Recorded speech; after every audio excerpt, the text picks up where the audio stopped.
Quand la Bible parle du ciel et de la terre, elle fait référence au domaine de Dieu et au nôtre. Ma compréhension de notre domaine est claire. C'est là où nous vivons. Il y a des arbres, des fleuves, des montagnes. Quant au domaine de Dieu, sa représentation est un peu floue dans mon esprit. Et dans la Bible, on a des indices et des images à travers lesquels on essaie de décrypter ce concept qu'est le domaine de Dieu. Concept qui est naturellement incompréhensible. Donc, ces deux domaines se trouvent dans deux espaces différents, c'est bien ça? En effet, ils sont de différentes natures. Mais le plus intéressant est que dans la Bible, ces domaines ne sont pas toujours distincts l'un de l'autre. Vois donc le ciel et la terre comme deux dimensions différentes capables de fusionner dans le même espace. On parle souvent du fait d'aller au ciel après notre mort, mais la fusion entre le ciel et la terre, on en parle très peu. Ce qui est bien dommage, car l'union entre le ciel et la terre est au cœur de l'histoire de la Bible. On y apprend qu'ils ne faisaient qu'un au départ, avant de voir comment ils ont ensuite été séparés et de découvrir au final le plan de Dieu pour les réunir à nouveau. Et si on reprenait depuis le début, où le ciel et la terre étaient dans une fusion complète? Oui, c'est là toute l'importance de la description que la Bible fait du Jardin d'Éden. C'est un cadre où Dieu et l'humanité demeurent en parfaite harmonie, dans l'unité, et où les humains œuvrent main dans la main avec Dieu pour bâtir un monde magnifique, florissant, épanoui, etc. Mais les humains que nous sommes voulions faire les choses différemment. Nous avons exclu Dieu pour créer un monde sans lui. Exactement. D'où la séparation de ces deux domaines. La Bible se sert de différentes appellations pour définir ces deux domaines afin de bien les distinguer l'un de l'autre. Tu disais que ces deux domaines pouvaient fusionner, non? Peux-tu expliquer comment ça se passe? C'est là que les temples prennent tout leur sens car, dans le contexte biblique, on expérimente la présence de Dieu en se rendant dans un temple. C'est là que le ciel et la terre fusionnent. La Bible décrit deux types de temples. On a d'abord le tabernacle, qui est en fait une tente construite par Moïse, et ensuite il y a cet imposant édifice bâti par Salomon. Et ces temples étaient ornés d'œuvres d'art représentant des arbres fruitiers, des fleurs, des anges, sans oublier les nombreux objets faits à base d'or, de pierres précieuses et autres. Le but étant de vous replonger dans l'atmosphère du Jardin d'Éden. Et au cœur du temple, il y avait un lieu appelé le Saint des Saints. Il était comme le siège même de la présence de Dieu. Donc on peut y entrer et communier à nouveau avec Dieu. Pas si vite, surtout que le temple a aussi ses restrictions.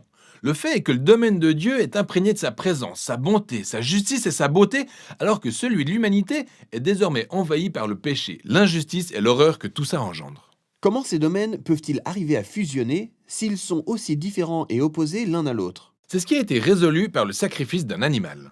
C'est bizarre quand même. C'est quoi le rapport avec les sacrifices d'animaux? Le principe est le suivant. Lorsqu'un animal meurt à la place d'une personne, il absorbe en quelque sorte le péché de cette personne.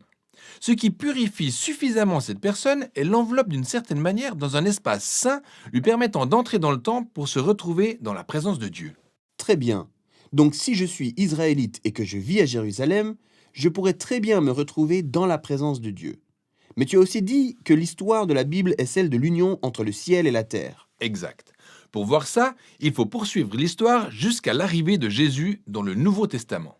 Dans l'évangile de Jean, on a cette déclaration selon laquelle Dieu s'est incarné en Jésus à travers qui il a habité parmi nous. L'utilisation du terme habiter pour illustrer la demeure est assez étrange, car il veut littéralement dire que Dieu s'est inséré dans un tabernacle pour être à nos côtés. Et donc ce que Jean affirme ici, c'est que Jésus est un temple. C'est maintenant à travers lui que le ciel et la terre fusionnent. Ce qui est intéressant avec Jésus, c'est qu'il ne se contente pas de rester dans des environnements purs et sains, mais il s'aventure, va çà et là, sympathise avec des pécheurs, guérit les gens de leurs maladies et pardonne les péchés.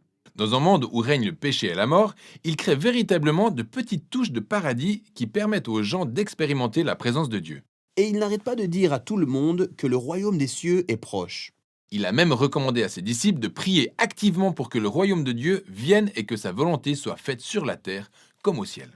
Mais plusieurs personnes perçoivent Jésus comme une menace et le tuent, ce qui semble gâcher tout le projet d'union entre le ciel et la terre.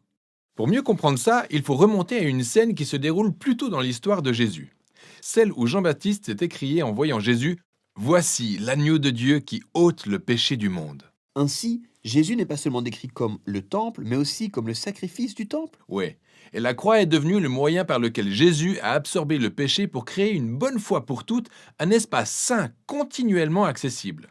Chose impossible au sacrifice d'animaux qui était limité.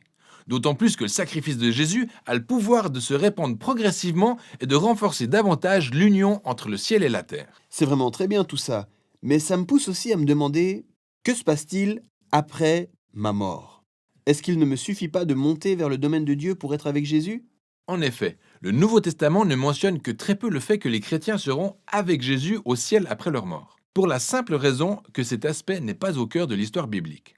Le cœur du message est le procédé par lequel le ciel et la terre entament leur fusion à travers Jésus pour l'achever parfaitement le jour où il reviendra.